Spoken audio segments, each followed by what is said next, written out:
Good morning, students. I, Kinnari Dave, welcomes you all for Standard 11 Chemistry, Chapter number 2, Structure of Atom, Part 10. In this part, student, you are going to study about the nature of an electromagnetic radiation and what is the characteristics of that waves. Student, as you know, this video I try to explain you about the properties of electromagnetic radiation which was explained by Maxwell. This was explained by Maxwell in 1870. The radiation which are associated with the electrical and magnetic field. What is the meaning of electromagnetic radiation, student? The rays जो हमने cathode rays के study किया था तो वो discharge tube में हम ये दोनों फील्ड लगा के फिर ऑब्जर्वेशन करते थे may be you are remembering the discovery of electron and discovery of proton तो उसी को ही यहाँ हमने इलेक्ट्रोमैग्नेटिक रेडिएशन नाम दिया है कि the radiation which are comes out from the electrical field or maybe comes out from the magnetic field that is known as the electromagnetic radiation. Student, before going to start the nature of the electromagnetic radiation, just will revise or recall the last lecture which we have studied about the stationary state or the ground state और excited state के बारे में जो हमने पढ़ा था उसका थोड़ा सा रिवीजन कर लेते हैं student electron as we know the electron revolves in its fix path and that path is known as orbit. So the path of the electron revolution where its energy remains constant. So ये path में अगर energy उसकी constant रहती है student so that path is known as stationary path so what is the definition of the stationary path energy is constant उससे ऊपर या नीचे जाने के लिए electron has to either absorb the energy or to lose the energy अपने ही orbit में अपने ही पाथ में वो कंटिन्यूअसली मूवमेंट करते हैं तो उस टाइम पे उसको कोई भी एनर्जी लूज और गेन नहीं होती है then the next one it is a permissible orbit और accepted orbit the electron can revolve only in such orbit in which its angular momentum is h by 2 pi. ये उसका student अगर हम कह सकते हैं तो वो उसको दिया गया हुआ एरिया है कि इलेक्ट्रॉन इसी एरिया में जनरली पाया जाएगा तो वो एरिया कौन सा है that is known as its accepted और permissible orbit so whose angular momentum is h by 2 pi and the angular momentum is multiple of as we have studied yesterday it is a multiple of n or n is a 1 2 3 it is a number of orbit then student will just talk about the ground state ground state means what this is a nucleus and the energy lowest level अगर electron उसके जो lowest level के अंदर घूमता रहता है तो उसे हम कहते हैं उसका ground state so n is equal to 1 here this is the n is equal to 2 so that is known as the ground state तो 1 जो है स्टूडेंट, उसे हम ग्राउंड स्टेट कहेंगे। उसके बाद में second level n is equal to 2 and further अगर हम इस तरह से कह सकते हैं। Then the next one, it is excited state. The energy state of n is greater than 1 means, suppose we say that the value of n is 2. Suppose value of n is 2, then this 2 is a ground state and उससे ऊपर तो 2 is greater than 1, तो n is always greater than 1, तो उसे हम उसका excited state कह सकते हैं student. Hope so this is clear to you. Now we'll go with the nature of electromagnetic radiation.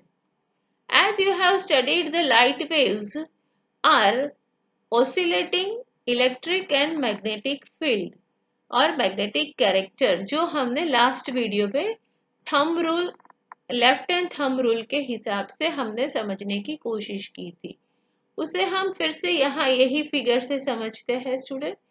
ये जो हमारा है that is a magnetic field जो आपको दिखाई दे रहा है ब्लू कलर का, ये आपकी जो लाइन है that is a magnetic field. Here the red color which is shown to you, this is the electric field. तो एक जो है स्टूडेंट वो इसी डायरेक्शन में मूव करता है, वो है आपका मैग्नेटिक फील्ड। आपका इलेक्ट्रिक फील्ड जो है स्टूडेंट वो इसी डायरेक्शन में मूव करता है, इसी तरह से जो मूव करता है वो है आपका इलेक्ट्रिक फील्ड। और आपका जो प्रोपोगेशन की डायरेक्शन है वो है ये इस तरह की है, तो this is the propagation direction. This direction is a magnetic field direction and this direction is a electric field direction. तो आप तीन डायरेक्शन को स्टूडेंट देख सकते हो कि वो तीन एक दूसरे के परपेंडिकुलर है। Magnetic direction, electric field direction and propagation. These three are perpendicular to each other.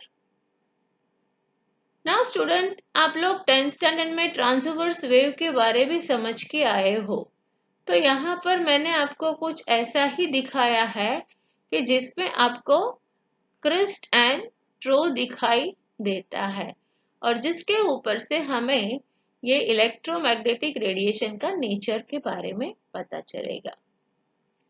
So when an electrically charged particle moves under acceleration, alternating electrical and magnetic field are produced and transmitted. ये बात बहुत ही important है student. अब यहाँ पर आप देख सकते हो कि यहाँ से ये जो आपका वेव्स है वो इस तरह से हाईएस्ट पिक जब हासिल करता है और ये प्रोपोगेशन करता है, तो जो हाईएस्ट पिक है इसे हम क्रिस्ट कहते हैं और जितना वो बॉटम तक जाता है, हाईएस्ट बॉटम पार्ट है, उसे हम ट्रॉ कहते हैं। तो स्टूडेंट ये जो है उसे आप क्या कहोगे? Distance between the two crest और two trough. Very good, that is known as wavelength. तो यहाँ पर आपको वो दिखाई दे रहा है। तो यही है हमारा इलेक्ट्रोमैग्नेटिक रेडिएशन का nature. All the electromagnetic waves move or travel with the same velocity equal to that light. Light की velocity What is the velocity of light? Very good, 3 into 10 raised to 8 metre per second. तो वो उसकी value है student. This field are transmitted in the form of wave are called electromagnetic waves or electromagnetic radiation. ये figure से आपको 9th और 10th में जो आप ट्रांसवर्स वेव के बारे में पढ़ के आए हो उससे आपको अच्छी तरह से याद आ गया है कि इलेक्ट्रोमैग्नेटिक रेडिएशन क्या है.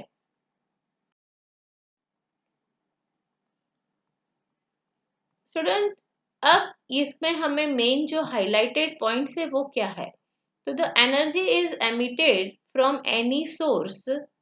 वो सोर्स शायद हॉट रॉड भी हो सकता है या तो बल्ब में जो फिलामेंट है वो भी हो सकती है कि जिसमें से इलेक्ट्रिक करंट पसार होना चाहिए. That is the main condition.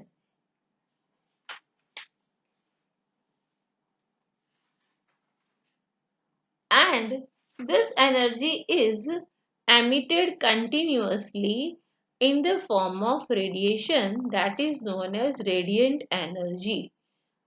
Radiant energy जो है वो हम ऑर्डिनरी लाइट रेज है उसे भी रेडियंट एनर्जी कहते हैं कि जो कंटिन्यूअसली सन की लाइट हमारे अर्थ के ऊपर आती है.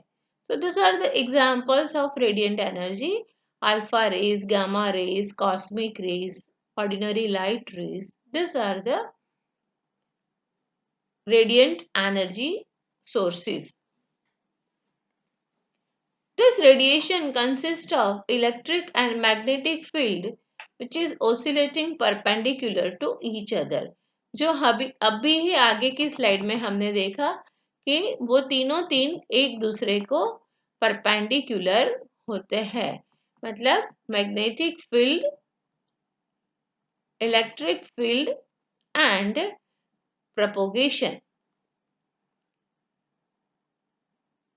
And in the direction of the propagation of radiation. मतलब कहने का ये हुआ कि ये आपका इलेक्ट्रिक फील्ड और मैग्नेटिक फील्ड वो तो एक दूसरे को परपेंडिकुलर है ही, पर साथ में वो प्रोपोगेशन का जो रास्ता है, जो रास्ते पे प्रोपोगेशन हो रहा है उसी को भी परपेंडिकुलर है. And this radiation possess the wave character. Wave का मतलब आपको पता है स्टूडेंट, जब पानी के अंदर इस तरह से पत्थर डालने से जो मूवमेंट दिखती है जिसे हम वेव नेचर कहते हैं, या तो हम कहते हैं कि समुद्र के अंदर जो बाढ़ आती है या नदी में जो बाढ़ आती है तो उस टाइम पे जो देखने मिलता है वो वेव है. तो रेडिएशन, ये सारे जो रेज है वो इस तरह का वेव नेचर पजेस करते हैं. And they travel with the velocity of light and that velocity is 3 into 10 raised to 8 meter per second. And the main thing is this wave do not require any medium for the propagation. Light sun rays जो है वो directly अर्थ के ऊपर आता है आसपास की कोई भी चीज को गर्म किए बिना. So it also not required any medium. So that is why it is known as radiant energy.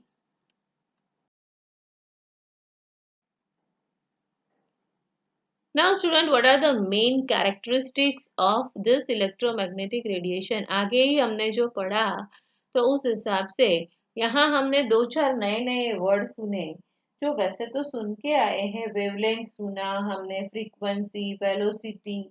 तो ये सब जो है वो रेडिएशन की कैरेक्टरिस्टिक्स है. स्टूडेंट, ये पिक्चर में आप रेडिएशन को वेवलेंथ से डिनोट, मतलब वो मेजर हो सकती है. तो वेवलेंथ क्या है हमारी? तो वेवलेंथ इज, ये है आपका क्रिस्ट पॉइंट जो पिक पॉइंट है, और ये है दूसरा हाईएस्ट पिक पॉइंट जिसे हम क्रिस्ट कहते हैं.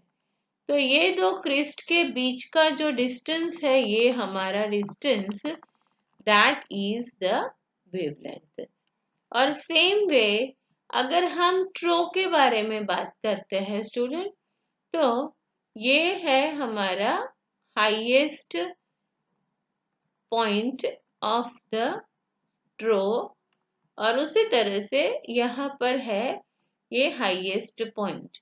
तो this is the distance which is considered as a wavelength and it is denoted by lambda, जिसे हम कहते हैं ये lambda. So definition is wavelength means the distance between two neighboring crest or trough. And SI unit, क्योंकि ये distance की बात है ना स्टूडेंट, तो उसका SI यूनिट क्या रहेगा? मीटर। डिस्टेंस जो है वो हम मीटर में मेजर करेंगे, तो SI यूनिट इज मीटर। अब आती है बात फ्रीक्वेंसी की। स्टूडेंट, द फ्रीक्वेंसी जो है, जैसे कि आप कंटिन्यूअसली साइकिल चलाते हो, तो साइकिल चलाते वक्त गोल गोल घूमता है वो पहिया। सो द साइकिल जो है वो गोल जब घूमेगा तो उसे हम एक जगह से पेंडल हमेशा पसार होते हैं पर्टिकुलर वन पॉइंट से, तो वो एक पॉइंट से कितनी बार पसार हुआ है वो जानने की जो नंबर है, that is known as the frequency. So frequency means the number of waves passing through the point, any point से। सपोज से ये अगर हम यहाँ पर एक पॉइंट ये कंसिडर करते हैं, तो कोई भी वेव्स जो है वो एक सेकंड में यहाँ से कितनी बार पसार हो सकता है, उसे हम कहेंगे फ्रीक्वेंसी। और फ्रीक्वेंसी इज डिनोटेड बाय, ये V है पर उसका प्रोनाउंसिएशन हम करेंगे new, and the frequency is hertz. और स्टूडेंट, यही फ्रीक्वेंसी से हमने जो विबग्योर है उसके बारे में भी आप जान सकते हो। So the number of waves which pass through a given point in 1 second is known as frequency, and 1 hertz is equal to 1 cycle. So 1 hertz, hertz को हम HZ ऐसा करके लिखेंगे, is equal to 1 hertz is equal to 1 cycle.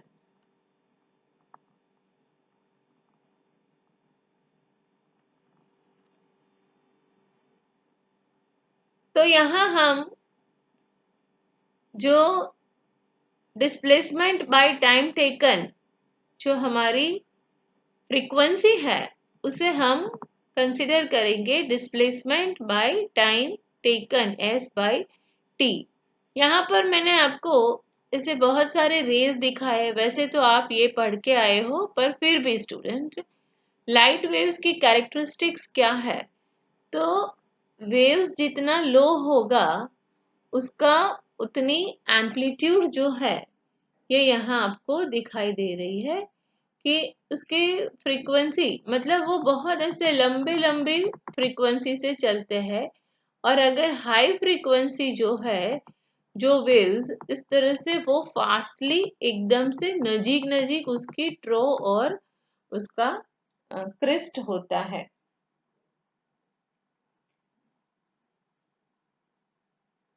तो उसी के ऊपर से हम समझ सकते हैं कि वायोलेट कलर जो है, जो विजिबल लाइट के अंदर, तो वायोलेट कलर जो है मिनिमम फ्रीक्वेंसी, और रेड कलर की जो फ्रीक्वेंसी जो है उसमें से हम समझेंगे कि सबसे जो मिनिमम फ्रीक्वेंसी रहती है वो फ्रीक्वेंसी 4 इंटू 10⁻14 हर्ट्ज है, और मैक्सिमम फ्रीक्वेंसी, मैक्सिमम वेवलेंथ उस टाइम पे होती है 760 नैनोमीटर, जिसे हम विजिबल कह सकते हैं या तो देख सकते हैं।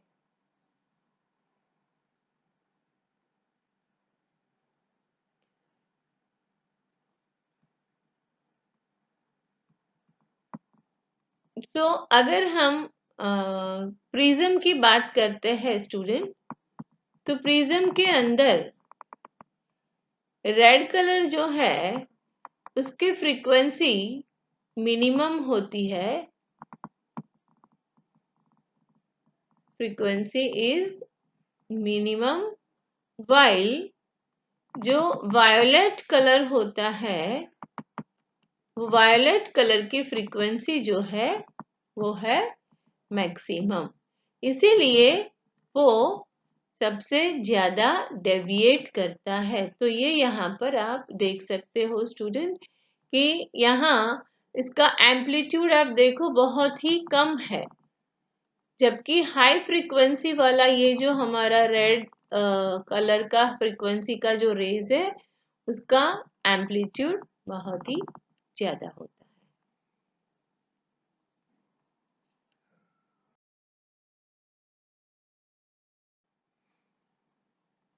So what is the meaning of velocity? Velocity means what? Distance traveled by the wave in 1 second, and which is denoted by v. 1 second में कितना डिस्टेंस वेव ने ट्रैवल किया, that is known as the velocity. और distance और time taken की बात है student, तो that's why the unit is metre per second और a centimetre per second. So v is equal to, आगे ही हमने देखा कि डिस्टेंस, सो डिस्टेंस जो हम मीटर और सेंटीमीटर में मेजर करेंगे और डिवाइडेड बाय टाइम टेकन, तो टाइम जो है वो हम मीटर और सेकेंड में मेजर करेंगे। तो unit of velocity is centimetre per second और metre per second. Then wave number, wave number जो है मतलब कि number of wavelength per unit length, जिसे हम 1/λ, मतलब वो रेसिप्रोकल है या तो इन्वर्सली प्रोपोर्शनल है, and that is denoted by v bar. v के ऊपर ये जो इस तरह से स्टूडेंट लाइन है इसे हम v बार कहते हैं। So that is the wave number.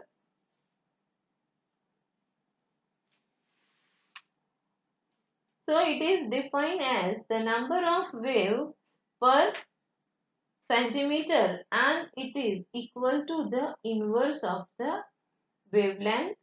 Its unit is centimeter raised to -1। क्यों?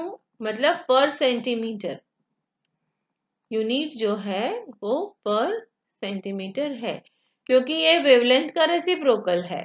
तो वेवलेंथ के लिए अभी हमने देखा कि वेवलेंथ जो है हमारी, उसका यूनिट जो है उसे हम मीटर में या सेंटीमीटर में मेजर करते हैं, the distance between two adjacent crest और ट्रो। तो wavelength is measured in metre और सेंटीमीटर, तो ये उसका ऑपोजिट है, रेसिप्रोकल है, इसलिए यूनिट रहेगा centimetre raise to -1। Then the next characteristic is amplitude. अभी आगे हमने जो रेज में देखा कि जो हाई वेलोसिटी वाले रेज थे रेड कलर, उसका एम्पलीट्यूड बहुत ज्यादा था। तो हाइट ऑफ द क्रिस्ट और डेप्थ ऑफ द ट्रो, कितना ऊपर पिक है उसका, हाईएस्ट पिक कितनी है और कितना डेप्थ बॉटम तक में ट्रो है, उसे हम उसका एम्पलीट्यूड कहते हैं। एंड एम्पलीट्यूड से ब्राइटनेस मेजर की जाती है। स्टूडेंट, हम जो टीवी देखते हैं तो टीवी में ऐसे कलर्स चेंज करना होता है हमें, तो वो कलर्स हम किसके ऊपर से चेंज कर सकते हैं? तो वो है फ्रीक्वेंसी के, मतलब जो जितना हाई कलर की फ्रीक्वेंसी रहेगी उतनी उसकी ब्राइटनेस बढ़ेगी। तो ब्राइटनेस किससे बढ़ती है स्टूडेंट? एम्पलीट्यूड से बढ़ती है, और फ्रीक्वेंसी जो है वो कलर्स दे रही है student. Then the next is electromagnetic spectrum. When electromagnetic radiations are arranged in increasing order of the wavelength, अब वेवलेंथ इंक्रीज होगी तो बट नेचुरल फ्रीक्वेंसी डिक्रीज होगी and then we can observe the spectrum. तो spectrum को हम दो तरह से क्लासिफाई कर सकते हैं, एक है लाइन स्पेक्ट्रम और दूसरा है एमिशन स्पेक्ट्रम। तो ये कैरेक्टरिस्टिक्स के बारे में आप अच्छी तरह से समझ गए होंगे स्टूडेंट कि वेलोसिटी मतलब द डिस्टेंस ट्रैवल पर second by a wave and amplitude मतलब द हाइट और अ डेप्थ ऑफ अ क्रीस्ट और ट्रॉप।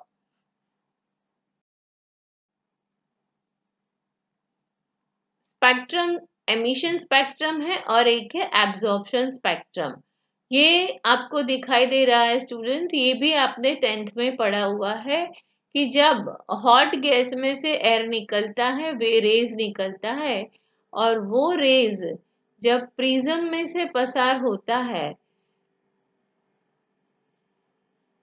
तो उसकी आपको एब्जॉर्प्शन किस तरह से रेज दिखता है। यहाँ पर सनलाइट का रेडिएशन का कैसा रेज होता है और बल्ब का रेडिएशन होता है। तो ये दिस आर द रेडिएशन और रेडिएंट एनर्जी सोर्सेस। अब यहाँ आप देख सकते हो ये स्पेक्ट्रम जो है वो कंटिन्यूस स्पेक्ट्रम है, वहां कहीं पर भी बीच में कोई एब्जॉर्ब हुआ है ऐसा आपको नहीं दिख रहा है। This is the emission line spectrum. Student ये यहाँ रेड कलर, थोड़ा सा ऑरेंजेस कलर, फिर इस तरह से, तो मतलब ये दो अलग एरियाज है वो पता चलता है। And this is the absorption line spectrum. ये हम नेक्स्ट वीडियो में पढ़ेंगे, अभी डिफरेंस जो है वो ही आपको समझना है। सो एमिशन स्पेक्ट्रम का मतलब क्या हुआ? The radiation emitted by a substance which absorb the energy, मतलब सब्सटेंस जितनी एनर्जी एब्जॉर्ब करता है उसी के ही प्रोपोर्शन में वो रेडिएशन एमिट करता है। और इसीलिए इसको देखने के लिए स्पेक्ट्रोस्कोप की जरूरत पड़ती है student. And as this emission spectrum consist bright colour lines separated by dark space, जो यहाँ पर आपको दिखाई रहा है ना, ये जो दो ब्लैक पार्ट है उसको बीच में एक वो ब्लू कलर की लाइन है, वो दोनों ब्लैक पार्ट को अलग करती है। तो that is the emission spectrum. Now absorption spectrum जो ये है, तो absorption spectrum obtain when the white radiation is pass through a sample either gas और in the form of solution. तो अगर ये यहाँ पर जो कोल्ड गैस है उसमें से ये जो लाइट एनर्जी निकलती है या तो रेडिएशन निकल रहा है वो पसार होता है, तो जो स्पेक्ट्रम मिलता है that is known as absorption spectrum and its certain wavelength are of dark line, जो आपको दिखाई दे रही है स्टूडेंट, है ना यहाँ पर कि थोड़े एकदम से ग्रीन डार्क है, फिर लाइट हो जाता है, फिर लाइट है, फिर डार्क हो जाता है, तो that is the absorption spectrum. Now what is the limitation of this electromagnetic wave theory? तो वो क्या क्या नहीं एक्सप्लेन कर सकता है, इसके आगे के हमारे सारे ये टॉपिक्स जो हमें पढ़ने हैं और जो क्वांटम मैकेनिक्स को सपोर्ट करता है उसमें से एक भी बात ये इलेक्ट्रोमैग्नेटिक वेव थ्योरी जो है वो समझा नहीं पा रही है। तो सबसे पहला तो है black body radiation. Black body का मतलब आपको पता है स्टूडेंट, जो ब्लैक होल मतलब कि any type of energy is absorb और एमिट दोनों कर सकते हैं। आपको मैंने यहाँ पर एक ब्लैक बॉडी बताई हुई है स्टूडेंट, जो इसी तरह से ब्लैक होल हमारे यूनिवर्स में भी है। तो वो कोई भी फ्रीक्वेंसी की एनर्जी जो है, रेडिएशन जो है, वो आप यहाँ देख सकते हो स्टूडेंट, ये red colour, blue colour, pink colour, हर एक रेडिएशन को वो एमिट करता है और उसी तरह से वो एब्सॉर्ब भी कर सकता है। The second one, it is a photoelectric effect which I have shown you here. This is the photoelectric effect. Any of the metal body के ऊपर कोई भी सब्सटेंस को ऐसे स्ट्राइक करता है तो उसके इमीडिएटली उसमें से इलेक्ट्रॉन जो है वो रिलीज होता है. That is our photoelectric effect. Third one, it is a variation of heat capacity of solid. हर एक सॉलिड की जो हीट एब्जॉर्ब और एमिट करने की कैपेसिटी है that is different. And the hydrogen atom line spectra. ये चार क्वांटम मैकेनिक्स के मेन पॉइंट है which is not at all explained by this electromagnetic theory. Thank you, student. You are very much clearly understand about the topic, and the main definitions which I had explained you have to revise it with the SI unit because this is very important and you have already learned from standard 9th or 10th also. So thank you student. Just go through the video again and again and हाँ video को like और subscribe करना भूलना नहीं है आपको. So please like and subscribe that video and write down your any of the comment to me on my mail ID. Thank you student.